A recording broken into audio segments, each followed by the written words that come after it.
Hello, my friends, and welcome to the podcast where our goal is to remind you that amidst the chaos and craziness of the world today, there is still plenty of good that is worth shouting about. In each episode, we highlight the stories of another creator of good in the world.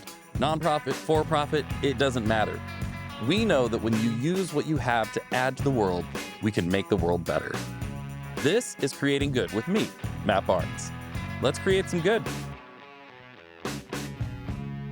Hello, my friends. Welcome to another episode of Creating Good with Matt Barnes. I'm Matt Barnes. We got a great show for you today. This is the podcast where we tell the stories of people who are part of the Creating Good movement. They're dedicated to figuring out how can I use the things in my life to create good in the world, and to add to the world and not just take from it. And we've got such great stories. And honestly, this is the most encouraging part of my week, getting to hear these stories and interview these people. You can learn more about Creating Good at creatinggood.co. You can also follow us on Instagram at creatinggood.co. We keep it the same in both. Super easy. But the website, creatinggood.co, we just, last month we released our, or 2 months ago, we released our new issue of our Creating Good magazine. And I'm just so proud of the team and what they put together, because the way we went about doing this, the Rogue Creatives team sort of led the creative design on this. And Miguel Sanchez, my lead designer there, Corey Hill, who was my creative director there for many, many years, and wrapped up that job as we were doing this and kind of was leading this a bit. And then now he's taken on being the president of Rogue Labs, our newest thing. But these guys, they just did such an amazing job taking these stories of people and organizations who have created good in the world, and they brought in freelance designers and gave them these stories and said, like, we want to see how you would interpret this through design. And so we have different approaches, different people's interpretations of these stories, and it's just beautiful. It's so amazing, and I'm so happy with how it turned out. So you can, if you're in the Southern California area, you can come by Newport Beach Rogue Collective here and pick up a copy. There's copies in a lot of the coffee shops in the area, different places around here. But also you can go to creatinggood.co and see the digital version, which is right there.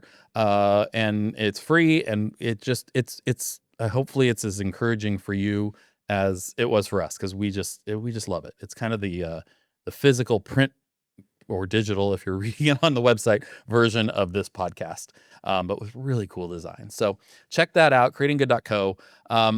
Today on the podcast, speaking of just great stories, Mel McSherry is here. I knew nothing about her ahead of time, and she's one of the more impressive people that I've gotten to interview or gotten to know in general. She's just really great. She's all about human design, which I thought was going to be. We had talked with somebody a few months ago about human-centered design. This is different. This is human design. This is looking at how am I designed as a human being, and how does my journey inform what I'm capable of doing. And she's a speaker, she's a consultant, she's just an amazing human being, and so much fun, and so many insights that I took away from this that I've put into action already with the things that I learned from Mel. Mel McSherry, thank you so much for joining me on the podcast today. Absolutely, Matt. Thank you so much for inviting me. I'm excited. Yeah, I love getting to know new people and finding out what they're up to. And you told me just before we started recording that you have heard episodes of the podcast and are ready for my 3 random questions. Yeah, I'm really excited to see what the dice rolls for me. All right, I think we have some new ones today. Like some D&D, but like D&D dice. You're just like rollers, like, okay, yeah, A5, those like 200 sided dice or something like that, for sure. Right. Yeah. Okay, you ready? Ready. Okay, question 1. Star Wars, Star Trek, or other? Damn. Okay, I'm already gonna have family mad at me because I grew up with both in the households. But if I were to have a gun to my head, I'd say Star Wars. Okay. I mean, to me, it's sort of a trick question, because you can say both. I think you can say both. Yeah. Okay. Well, but you don't have to. I'm not saying you have to. That I'll say. I'm not saying But you have to. it's funny because I have different memory I know. I have different memories correlated with them, right? Like, Star Trek was one of the few shows I was allowed to watch. I grew up in a very, religious household, Oh, and okay. it was one of the few secular shows that we would watch as a family. So I have that connection to it, but Star Wars was, like, my first introduction to my nerddom, and now, like, that's so Yeah, it's yeah, yeah. definitely it's inserted in different spaces in my life. I don't know if you. I try not to make 3 random questions about me, but I don't know if you have heard this any at all on the podcast. But I do. I have 2 sets of twins, and then a 2-year-old. Oh, Um, wow. and our first set Okay. of twins, their middle names are Kobayashi and Maru, and the second set of twins are Sky and Nice. Walker, and then the last one, who's by himself, his middle name is Solo. That's amazing. I have not heard that before, and bravo. I mean, So I hope they learn to love it, I but know, right? So we embrace both. We've got some Star Wars, we've got some Star Trek. We're all good. I love it. Awesome. Perfect. Um, if you were stuck on an island for the rest of your life, what album would you take? You could have one music album. You know, I'm gonna have the first one that pops into my mind is Beatles 1. Oh, that's a good one. That was yeah, Yeah, 'cause yeah. it hits all the moods, right? My So problem it is kinda always gets no matter what the day brings. I'm always it's always a Beatles album, I think. And I alternate between which ones, if it's Abbey Road or if it's Sergeant Pepper's, or they're just, it's hard Mm. to choose, really. But one is good too because Yeah, that's why you I get like all the 1 good 'cause it's stuff. like the Yeah, best of all of it, yeah, right. that's a smart Yeah. choice. I hadn't even considered that. That's a good choice. Way to go. You've You're welcome. outsmarted the interviewer. I hate you. And I will leave now, thank you. No, I'm just kidding. Well, thanks, Matt. This was fun. I'll Yeah, talk to you good later. times, good times. All right. All right, last question is, what is your ideal breakfast? I love breakfast. So my ideal is a combination of savory and sweet, and it could be different combinations, but both being represented. Like I'm the person that asks if anybody wants to share a stack of pancakes, Mhm. so then I can have the chilaquiles, or I can have, some sort of unctuous skillet on top of it. So any beautiful combination that is savory and sweet, I'm your human. Okay. So, but you know what you want. You're a person who knows what they want. I can see that. Like you answered quickly on your questions. Good thought. And yeah. All right. You have passed 3 random questions. Way to go. Sweet. You can cross the bridge now. All right, Mel. You're gonna ask me what's the, airspeed velocity of an unladen swallow, and then Oh, oh, you're good. You're good. Well, we gotta next we're gonna do a pop culture podcast, and you're gonna be my first guest on that one. I used to actually have a perfect. pop culture podcast called Nerdy Pop, uh, back in the day, and you would have been a great guest on Nice. that. Uh, so Monty Python fan, excellent, very good. What tell us about you. What's your origin story? Where'd you come from, and how'd you get to where you're at today? And what are you up to? You're a speaker. You're like your people listen to your wisdom all the time. What is your wisdom? I mean, I hope they do. Um, it's been a journey for sure, which anybody who's been an entrepreneur, duh. Hmm. But mine definitely started in a space that I am not involved in now. So I actually started in the fitness industry back in 2010. Mm. I was a certified personal trainer, did in-home training, outdoor boot camps. I tried to do the corporate gym for about a year, absolutely hated it. Uh, Beautifully, I grew up in an entrepreneurial household, so the fact that I was like, "Deuces," and wanted to do my own thing did not shock anyone in my family, nor is it new in my world. Um, but that started to shift, especially when my son was born in 2011. I was married at the time. His father worked for Major League Baseball. He was gone, 10 months out of the year, basically, with different things. And being new, I'm in the Chicago area, being new to the Chicago area, I really didn't know how that would work for me as what I coined myself a married single mom, Yeah, new mom, all these things, right? So I actually ended up taking a step to the side and putting a pin in my business and doing some odd jobs. I did some online medical billing. Oh, so fun. that sounds Uh, great. so yeah, right. Obviously, I'm such the personality for that. It was thrilling. I did some VA work for an IT company, for another company, just to kind of figure out kind of what my next step was, and that ended up, partnering with a online network marketing company called Beachbody.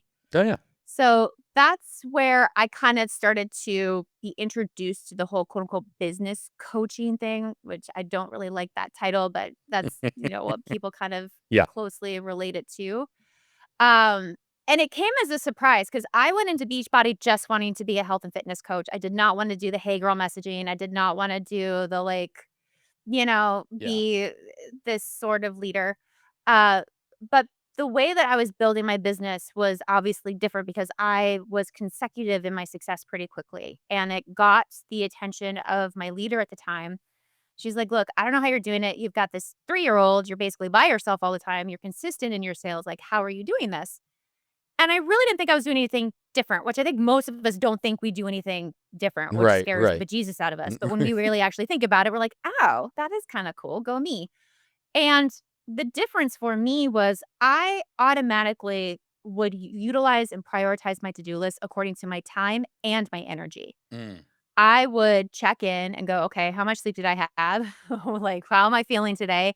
How much time do I have devoted to my business? And what on my to-do list matches both of those things?" mm. And anything that was too big, I would break down, and I would use that check-in throughout the day. My son, who's now 14, was, diagnosed as autistic at 4. So, having autistic meltdowns or just things that would disrupt him obviously would disrupt my day. So, I would do that check-in again. "Okay, now how much time do I have? Now how much energy do I have? And what, if anything, can I accomplish?" And so it gave me a little bit more permission and, I guess you could say, control over my Mhm. day. And she was like, "Well, that's brilliant. Let's do a training on that." So I threw together a training. We put it in the new coach boot camp. Her team's productivity just started exploding. People then just wanted to be on a team with me. And fast forward a year later, we're in the top 1% of the company team wise. I'm doing team calls for different teams throughout Beachbody. I'm also quietly doing calls for other network marketing companies as well. Don't tell anyone. Too late. Um, and then in 2015, I found myself in the middle of my divorce with one foot in the fitness industry that was going nowhere because my other foot was in this coaching, business coaching thing.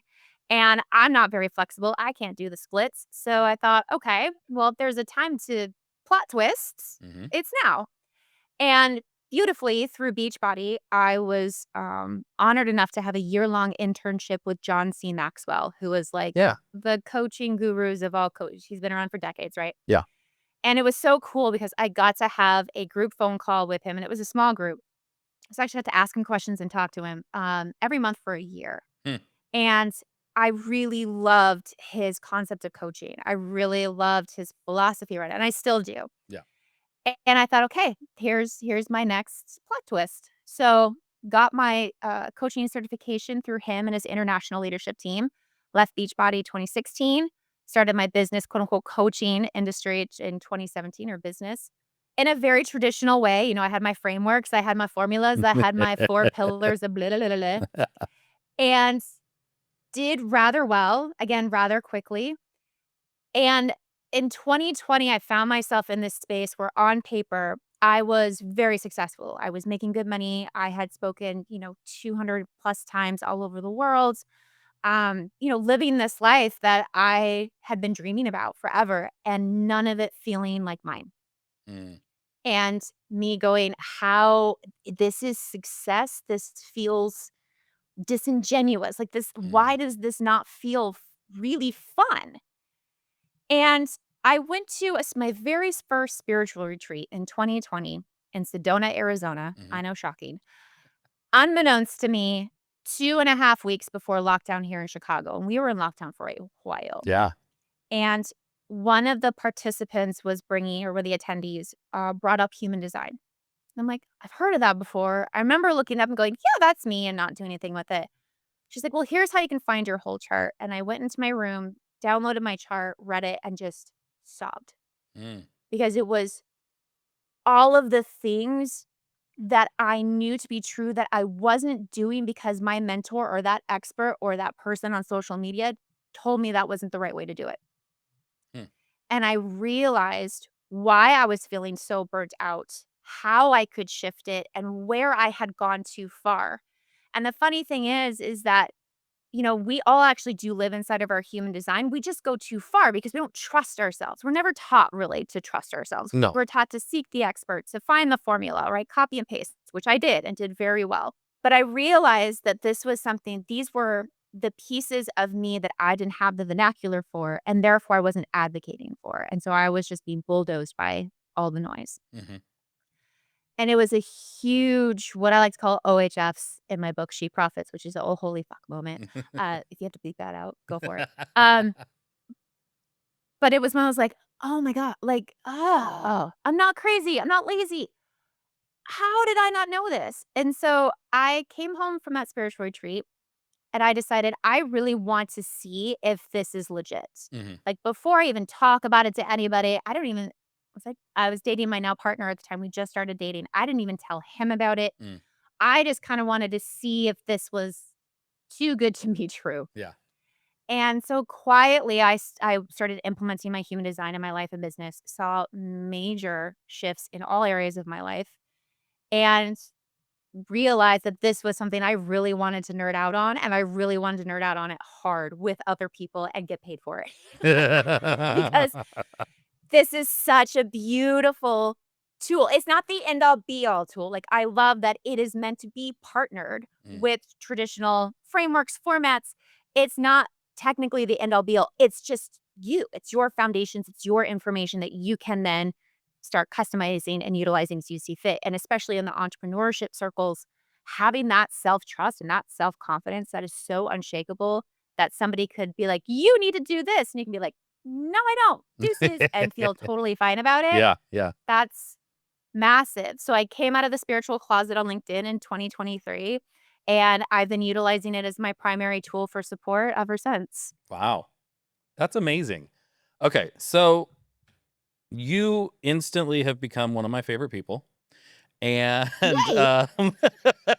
and I feel like I could sit here and talk to you all day, so I'm trying to figure out, like, what things to fit in here because I think what you're doing now is obviously important and incredible, but Yeah, what I'm fascinated by and what I'm interested in most, I think, is the journey of getting there because creating good really is it's all about encouraging people to figure out like what do you have to yeah, contribute to the world? What do you yeah. have to make the world and obviously that starts with figuring out who am I? What do I have? Like you Mhm. can't know what you have to give until you take the time to figure out who am I? And there's some of Yeah. that is ongoing until the day you die.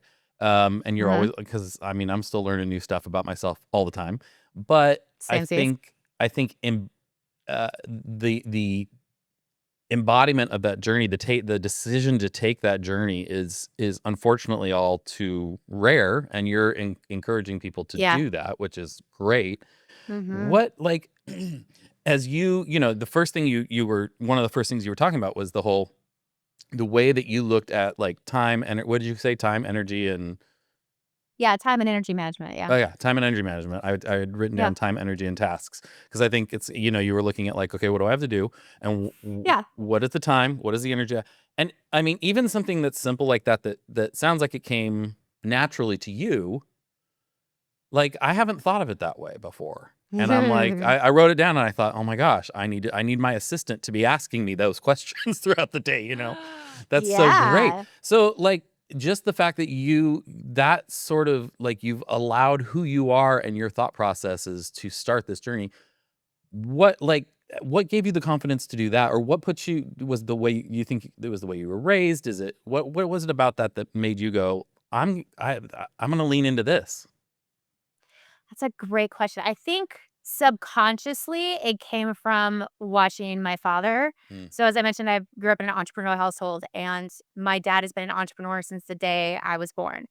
And watching him and watching us as a family move through several very unsuccessful business ideas mm, and watch him even when he now has a very successful company in the behavioral health field that he started at the age of 40. mhm. He's now 70 and finally retired-ish. And my parents are living a lifestyle that, we never even thought was possible back when I was, younger. Yeah. So I think a part of it was seeing the choices that he made and how I felt due to those choices and how I wanted to make sure my son either felt the same or felt differently. Yeah. And a lot of that did come from the fact that he was exhausted and he sacrificed, like the pure form of sacrifice. He sacrificed a lot Yeah. to do what he can now do, which I applaud. And yet I didn't want to live that way. I Right. didn't want to be married to, I'm going to age myself, though we look around the same age. I don't want to be married to my beeper like my dad was. Like, I didn't want to be, Yeah. like, Yeah. I wanted to be able to, when my son came home from school, be done for the day Yeah. and be done mentally, emotionally, a whole 9 yards. Yeah. And so I think that's what started, that's what kinda grew this, that's what planted the seed, Yeah. and knowing that I was the only one around. I mean, I love my ex-husband, he's a great dad, but again, due to scheduling, he was just not available. Yeah. I knew it was up to me. So how can I do this without becoming manic or an alcoholic or overweight and be, and do this? And Yeah. so I think it was just a combination of nature and nurture. Yeah, yeah, and I think, that you took that and applied it even to something you could share with other people as a gift, not necessarily a Yeah. free gift, but a gi a gift. I mean, like, it's I give it away a little bit for free. but I I don't mean, gatekeep everything. well, you got first Yeah. one's free. Right. You remember the '80s. I'm on podcast. What else do you want? So, no, but I mean, just even like realizing, I think realizing that what you have is unique and what you have is interesting, and we all have those things about us, but it's figuring out what those are. There, I Yeah. know for me, like in the last, even just in the last few years in therapy, there have been things where I'm talking about, I see this, and how do they just not see that? It's so obvious. And my therapist Mm. goes, "It's obvious to you. That is not obvious to most people. That's a gift that you can see those things." And I'm like, "Oh, Mhm. really?" Like, to me, it didn't seem like it Mhm. was anything special. But she's like, "You need to Right. market that you can see those things, that like you're able to help people see those things that they don't see." Um, Uh-huh. that to me was a big aha of like, there are the things that are who I am are valuable just Yeah. because they're mine, Exactly. you know? And that's what I love to bring out in the people that I'm honored to spend time with and to work with, or anybody that just, allows me to nerd out with them. It's that we have everything inside of us to answer the call of our soul. We just have to find it. Yes. And we're not taught to ask ourselves, well, yes, so we are not taught to ask ourselves what we want, but also when we try to answer that question, we think in such big terms. Mhm. And that's one of my favorite questions when I'm working with clients is just like, what do you want? And not even what do you want in 5 years? Because you know what? That's going to change in like 2 minutes. Mhm. So let's not get married to that. Let's just come back to what do you want to feel like at the end of the day every day? Yes. What do you want to, what do you want to accomplish so you can sleep tonight? And when we start checking in on ourselves with just that question, as I mentioned before, we automatically work inside of our human design. So we have so much. Like we Yeah. have so much knowledge and so much insight and so much purpose. And each of us are different. Human design is called the science of differentiation because of that. Like not a single one of us is similar in how we are designed. There's no one chart the same. So to be able to not only embrace that, but just like, party in it, just Yeah. like, yeah, I this is my weirdism, this Yes. is my jam, this Yes. is my way, right? And see how it fits Yeah. with others in different capacities. That's like my joie de vivre. Like, that's what I love watching is just seeing somebody, no matter who, be able to know how to step into a space because they know what space that is. They Yes. know who they want, who they are inside of it. And then they see how where they start and where somebody else takes over. And it just becomes this really cool, cohesive conversation, Yes. plan, partnership, what have you. And it's all because you took the time to go, what do I want? Like who I am, yes, that is a good question, but again, that is constantly evolving. Totally. But what do I want? What is, What are my morals? What are my values? What are my Yes. needs, wants, expectations?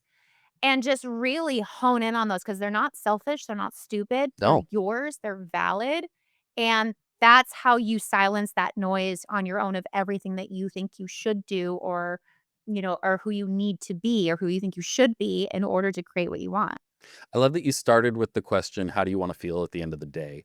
Because you're right, so many people focus on the 5-year plan, the 10-year plan, and I always tell people, like, if I followed a 5-year plan all the time, I would not be doing anything I'm doing today. Because a lot of this Yeah. stuff came out of, the unexpected, it came out of, it's more about knowing, "Who am I? What's important to me? What are my values? What Mhm. do I care about?" And then all of a sudden you start seeing then you're able to see those opportunities through that filter, Yeah. and it's not Yeah. so much about knowing what you're gonna be doing in 5 years, it's knowing what you're gonna be about in 5 years. I know the why, I don't know the what. You know what I mean? I don't know how it's Yeah. gonna play out, and I'm good with that, and it frees you. There's a freedom in that to not feel like, "Oh my gosh, I have Yeah. to have it all figured out." Yeah.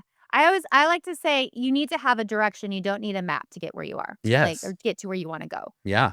'Cause it's as long as you have that direction, it's gonna shift. I mean, my story, look how many times I yelled plot twist. Like, if you Oh, would've told man. me 15 years ago, this is what I'd be talking about, I'd be like, "You're funny." Yeah. Um, but it is because it's staying that aware and consistently checking in and playing inside of it because when you do that's why when I speak about profitability, it is always multi-layered. When I say being profitable, that's mentally, emotionally, energetically, and financially. Yes. Like there's so many layers to profitability.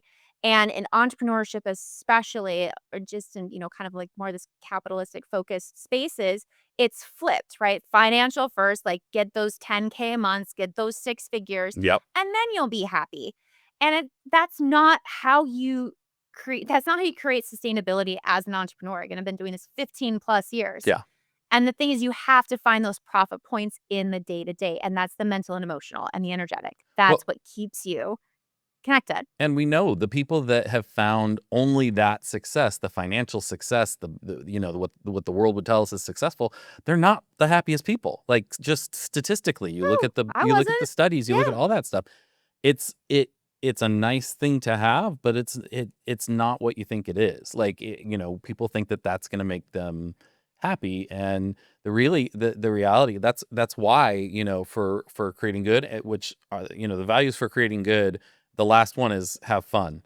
And Mhm. these came from our house rules, our values for our kids that we have at home. Love it. And really it was like, man, at the end of the day, you gotta enjoy life. Like, we only get this once. Absolutely. So, you Yeah. figure out to do what you're doing, but, like, you do it, and it should, not that it's always gonna be easy, or it's always, but it should be No. enjoyable, Yeah. and I can tell you're a person who enjoys what you do. There's an energy, there's an excitement, and I am as well, and I love to help people find that, Yeah. or get back to that if they've lost it along the way. Yeah. Exactly. It's so interesting to me. I love the stories that people come to me with when I'm honored to work with them. And one of them that always sticks out to me is I worked with a woman who was a CEO of a major technology company that will remain anonymous, for 15ish years. Okay. She had heard me on a podcast and she reached out because she goes, you know what? If you looked at me, I'm it, right? I am an immigrant woman who's made it. Yeah. I've honored my family sacrifices, yada, yada, yada. She goes, when you said mental and emotional profitability, I realized I had no idea what that was. And it's those things that catch us off guard sometimes. Like we get so caught up in the checklists. We get so caught up in the milestones and focusing on that, these traditional paths, which I'm not downplaying them. Some of them are really beautiful. But it's to your point, it's when you get so focused on, Mhm. but I said in 6 years, I'm gonna be here, you miss out on so much. Yeah. And it's those little things. Brendan Burchard has a great quote that I say all the time that I'm shocked is not tattooed on my body somewhere, is it's the little things you do every day that make the biggest difference. Yes. And it's so true. And we need to stop focusing on, well, I'll be happy when, or Right. I can sleep when. There's gonna be moments of that, absolutely. Right. But it doesn't have to be hard to be successful. Right. Like, the struggle is not your invitation to success. Your struggle just means that you're doing things probably not in the way you're designed to, and wouldn't you like a little bit of fluidity in your life? Yeah. And it's those things that we need to take a pause and go, "Why am I so frustrated? Why is this not working?" Guess what? It's not you, it's the system. So Yeah. instead of asking what's wrong with me, ask what's wrong with this advice? What's wrong with this framework? What's just not jiving? And remove it or adjust it to Yeah. what makes you want to do it, want to complete it, or want to be a part of it. I love that. The last thing I wanna touch on that that you've made me think about is, um, in my studies of leadership and doing consulting before I started my own businesses and all that, the one thing that I found was that, when you look at bad leadership, when you look at people who just Mhm. aren't, it almost always, if not always, comes from a place of insecurity. And that feeling of like, Mhm. I would look at these people and go, man, nobody ever told them that they don't have to do it all, that they don't have to be good at everything, that they don't have to be everything to everyone. You know what I Mhm. mean? And I think Mhm. what you're talking about, and what I really try to focus on with people I'm working with, is this idea that, like, the more you get to know and accept who you are and what your strengths are and what your talents are and what's important to you, the more secure you can become in that, and the things you're not good at or the things that you don't care about, whatever, you can handle, you can find other people who can do those, and then you're stronger because Mhm. of that, right? But it starts Yeah. with that Yeah. acceptance of yourself and Mhm. and being able to do that. Um, I just I see it's such a there's such a pressure cooker out there, on Yeah. kids, on just on the world for success, for what the world and Mhm. we're told is success, that I think a lot of people, even if they give lip service to that idea, struggle with embracing it, right? Yeah, because we're not taught how to define it for ourselves. Right. We just think, to your point, success is I'm a millionaire by 40, or Yeah. I go to Bali every year. I don't know. Yeah. Those things that we see on Instagram or on social media that we think quantifies success. And that is another question that I usually walk through a lot with my clients is, what is your definition of success? Because inside human design, each person has their own kind of signature, which means it's your ping. This is how you're supposed to feel when you're, like, quote unquote, in alignment. Yeah. And for most of the population, it's actually not success, it's satisfaction. Mm. So even just that reframe of, so let's not aim for success. Let's aim for satisfaction. What is satisfaction to you? Mhm. And that usually people are like, well, that's not how I win. That's not, Isn't it? well, Isn't we've it? tried you've tried the success thing, right? Like, success has been your focus for a bit. How'd that go for you? Yeah. Hi, how are Yeah. you? And that, well, but to take that pressure off is scary to a lot of people. It was scary to me because Sure. when I read my design, it was a 180 from what I was doing. Mm. And there was a lot to unpack, unravel. My therapist has been having a dream job with it the last 4 years. But it's that guidance Yeah. of, I do know this. I know this. It's like, what is it? When Harry met Sally, or Carrie Fisher's like, you're right, you're right. I know you're right. Like, it's that Yeah. same Yeah. premise Yeah. of, "No, I do know this, so you guys shut Yeah. and let me go back to this part of it." Right.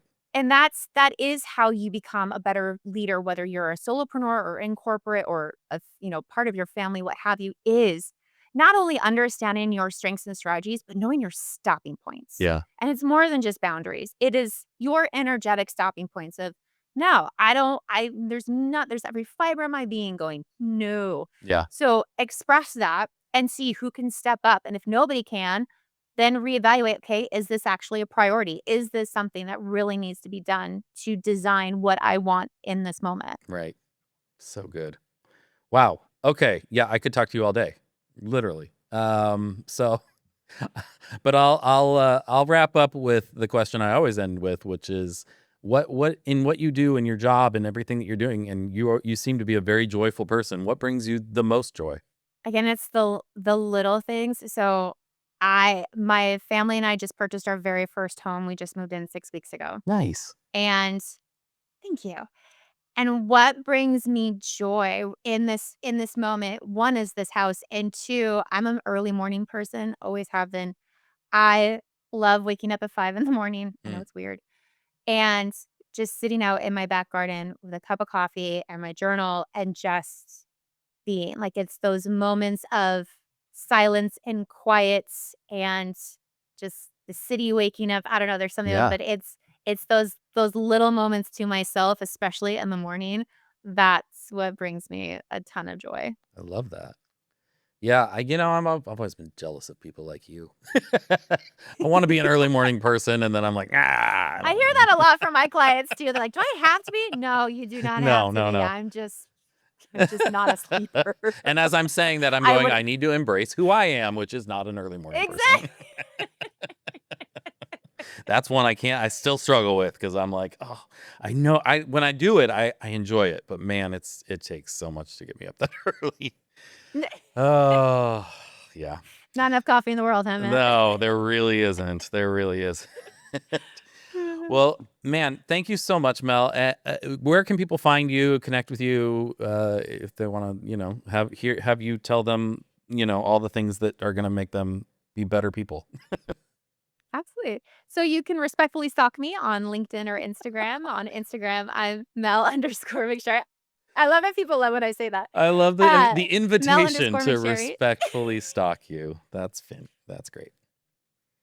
Sorry, I cut you off though. So go ahead and say your thing. And So Instagram. No, you're good. uh, So Instagram is Mel underscore McSherry, LinkedIn, Mel McSherry. If you'd like to see how I do work with people, you can check out my website, melmcsherry.com.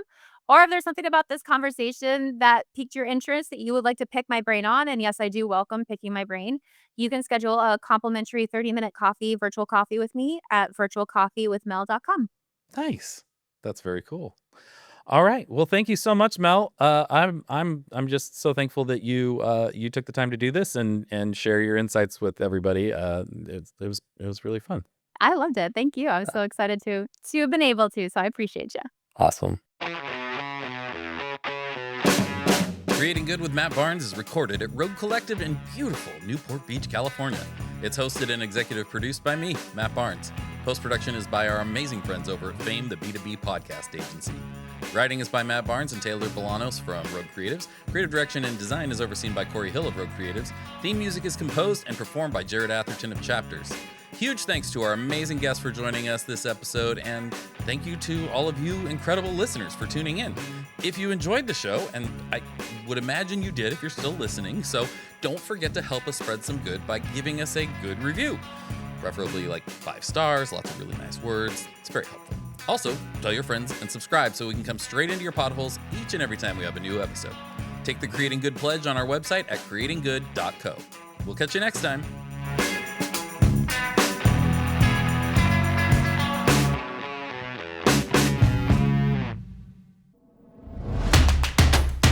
This has been a Rogue Creatives production.